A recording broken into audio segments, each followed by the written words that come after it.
Salut tout le monde. Bon, première panne avec la GS en 4 ans. Ce soir en sortant du boulot, je démarre, elle tourne comme une patate, à l'accélération ça ratatouille. Je sens qu'il y a un truc qui va pas. Et puis je jette un œil au niveau du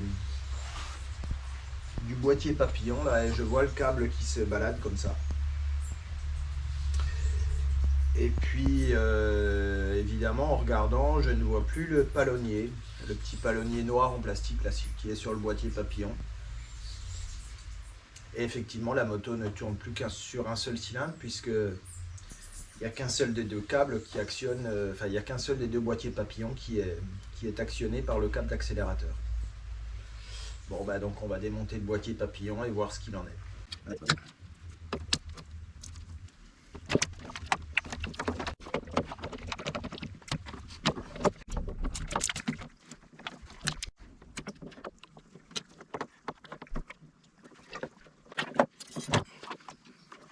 Alors, qu'est-ce que ça donne?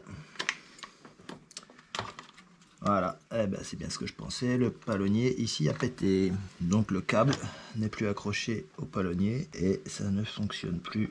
Mais si je dis pas de conneries, cette pièce ne se dissocie pas. Donc je pense que je l'ai dans le cul. Alors pour sortir le câble, il faut faire sauter le petit clipson qui est là. On va essayer de pas le perdre. Voilà. Allez, ben on va se mettre en quête d'une possible réparation ou sinon d'un boîtier papillon. Bon voilà, j'ai enfin reçu ma pièce et vous allez comprendre que je suis à la fois satisfait mais en même temps hyper dégoûté. Il s'est passé 3 semaines, donc ça fait 3 semaines que je roule pas avec la GS.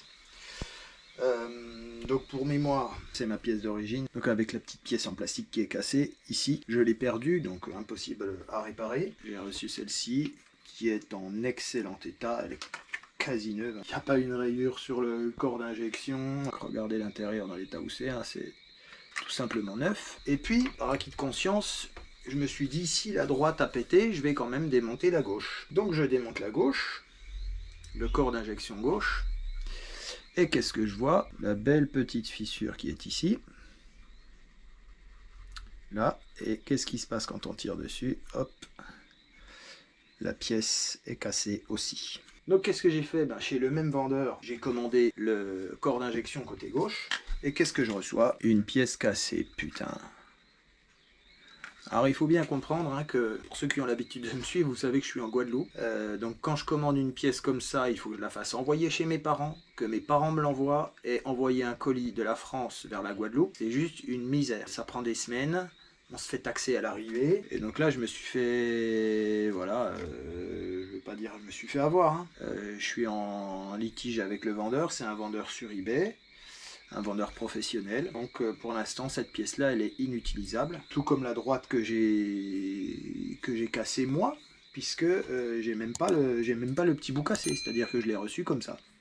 Donc je peux rien en faire, absolument rien en faire. On verra ce que dit le vendeur. Donc en attendant, parce que moi la moto ça commence à me démanger là, ce que je vais faire, je vais remonter le corps d'injection droit tout neuf que je viens de recevoir.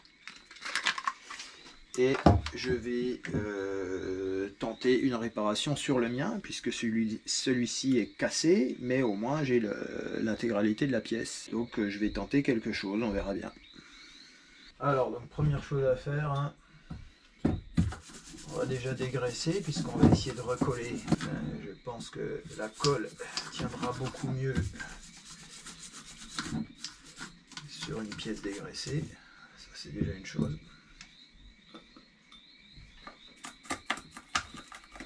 Ensuite, je vais préparer un mélange de colle époxy bicomposant. Et puis, je vais essayer de recoller avec ça. Bon, voilà, j'ai bourré de colle.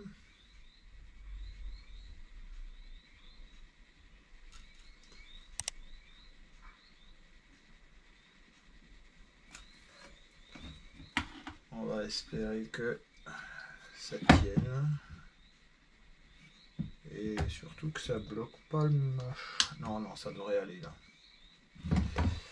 Ça devrait aller. Oh là là, ça dégueule de partout. Alors, il faut essuyer ce qui dégueule. Je vais mettre un petit serre-joint. Est-ce que ça peut aller? Ouais, ça a l'air d'aller ça. Bon, donc je vais faire le maintien du collage comme ça. On verra dans 24 heures ce que ça donne. Et peut-être que j'aurai des nouvelles de mon vendeur pour voir comment il va me solutionner, comment il va régler ce problème là. D'autant plus que, encore une fois, là, le colis il a transité par la France, il vient de Pologne, je crois. Si je dois moi renvoyer cette pièce là qui doit faire 1 kg, 1,5 kg, allez 2 kg avec l'emballage, depuis la Guadeloupe en Pologne, ça va me coûter le prix de la pièce. Hein. Donc il va falloir qu'il me trouve une solution le type. Allez, on se retrouve demain et puis en espérant, on croise les doigts pour que le vendeur nous donne des bonnes nouvelles.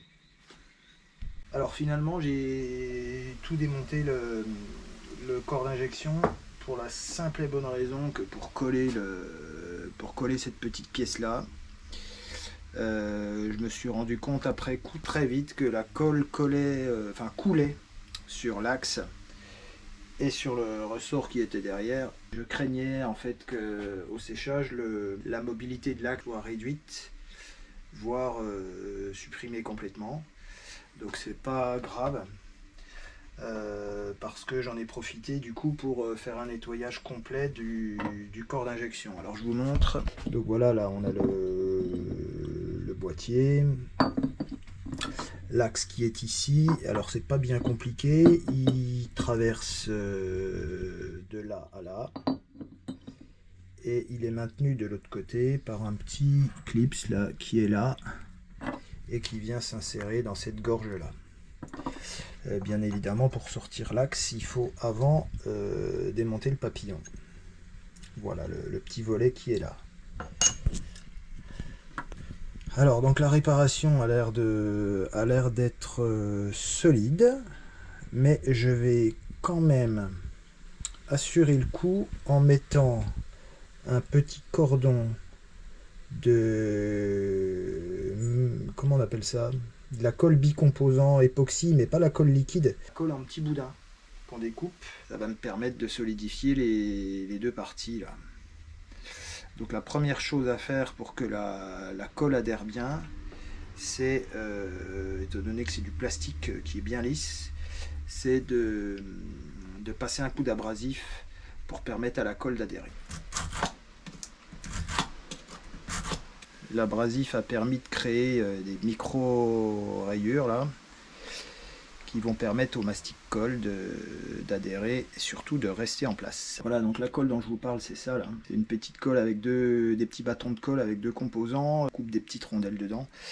Et puis ensuite on malaxe pour obtenir ce qu'on souhaite. Voilà, la colle est malaxée. Ensuite je vais créer mon petit boudin. Bon, voilà, j'ai fini. Ça donne ça. Donc là, je pense qu'on est à peu près tranquille hein, en termes de solidité. L'avantage de ça, c'est que ça sèche assez vite en plus. Donc cette fois-ci, eh ben, je vais passer au remontage du corps d'injection. Voilà, et puis ensuite remontage sur la moto, réglage, etc. Tout ce qui va bien. Alors c'est parti pour le remontage. J'avais pas filmé le démontage, mais vous allez voir que le remontage c'est pas sorcier. Donc après avoir graissé les roulements à aiguilles qui sont ici et là, on peut même graisser un peu l'axe aussi. Juste gras, hein. Il faut jamais abuser de la graisse. Doigt gras comme on dit. Hop, donc on remonte l'axe. Voilà, on vérifie que ça tourne sans aucun problème. Là c'est bon. Ensuite, de ce côté là, on a une petite rondelle en téflon, hop, qui vient ici. Voilà, et sur cette rondelle, on a un petit clips. Alors l'idéal c'est d'avoir une pince à clips hein, pour éviter qu'il vole et qu'il se retrouve je ne sais où. Et même avec la pince à clips, il faut être super vigilant pour éviter que ça parte dans l'atelier. Et inutile de vous dire que c'est quasiment impossible à retrouver quand c'est parti en volant. Et merde, voilà, je fais des bêtises, donc je redémonte. Il y avait des trucs à mettre avant.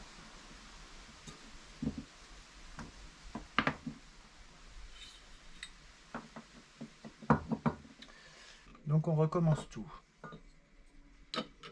On a ça qui est fixé avec les 3 vis inviolables.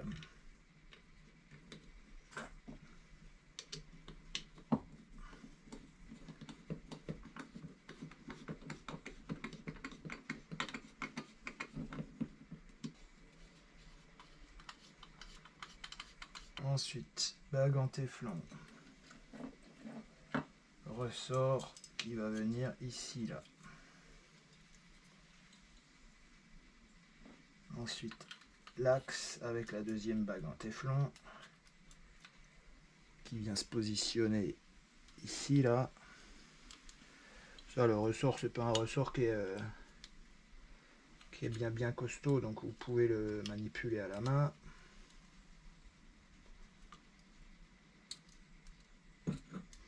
Ouais, je dis ça, mais en même temps, j'arrive pas à le remettre en place à la main. Donc on va prendre un. Voilà. On constate que l'axe est bien mobile comme il doit l'être. Ensuite, enfin, on vient mettre le petit circlips qui est de l'autre côté.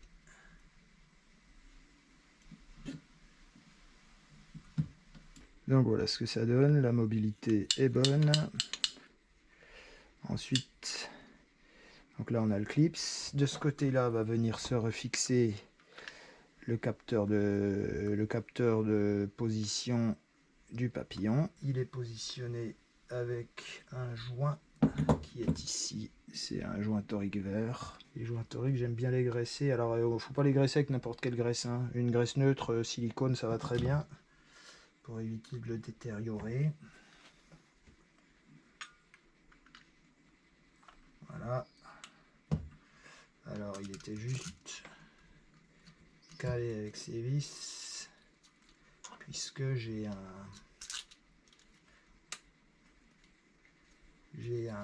une protection qui vient là devant, donc je ne le remonte pas tout de suite complètement. Ensuite je remonte le solénoïde, pareil, on graisse le joint, je le positionne dans son logement et je pose le solénoïde. Celui-ci est vissé et maintenu avec ces deux vis là.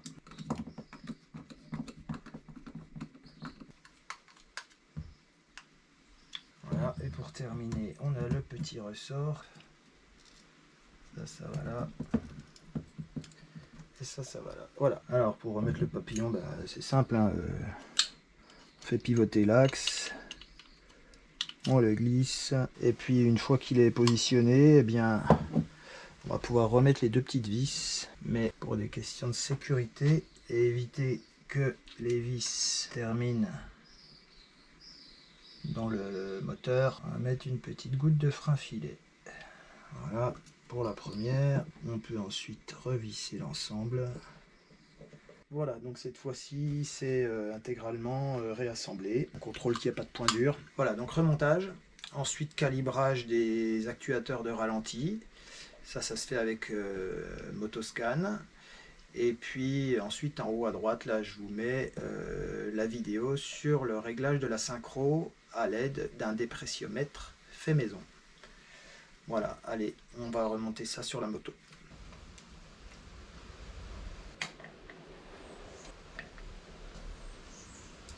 Hop, la bride c'est bon.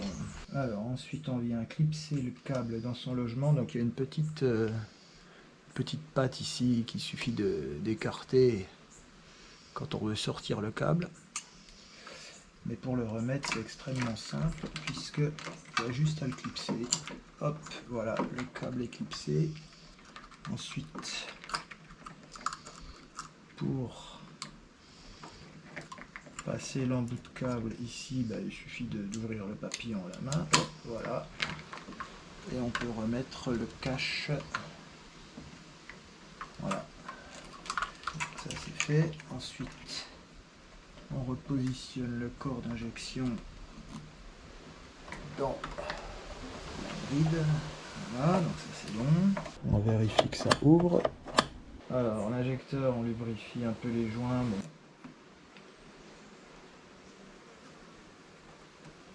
Voilà, c'est bon. Hop, hop. On peut rebrancher l'injecteur et remettre la petite vis. Ensuite, on serre le collier de la bride. Allez, dernière chose, la pipe d'admission.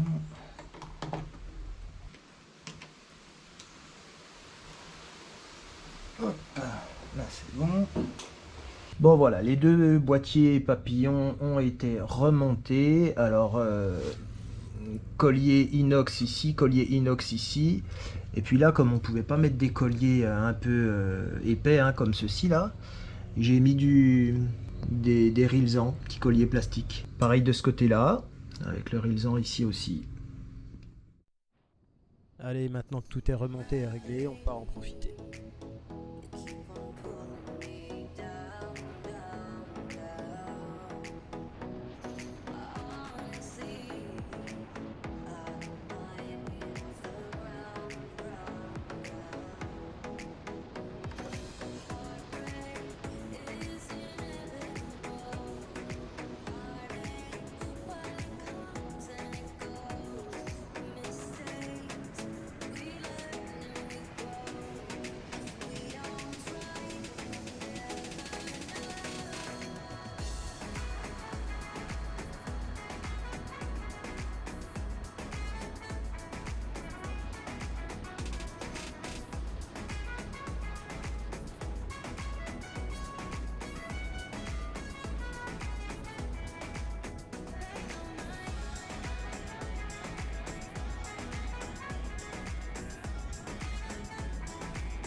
Donc j'ai fait plusieurs milliers de kilomètres depuis la réparation du boîtier papillon et cette moto elle n'a jamais aussi bien tourné. Bien évidemment j'ai fait réglage synchro, recalibrage des actuateurs de ralenti après le remontage des boîtiers papillons, mais je le faisais déjà aussi avant, une fois par an.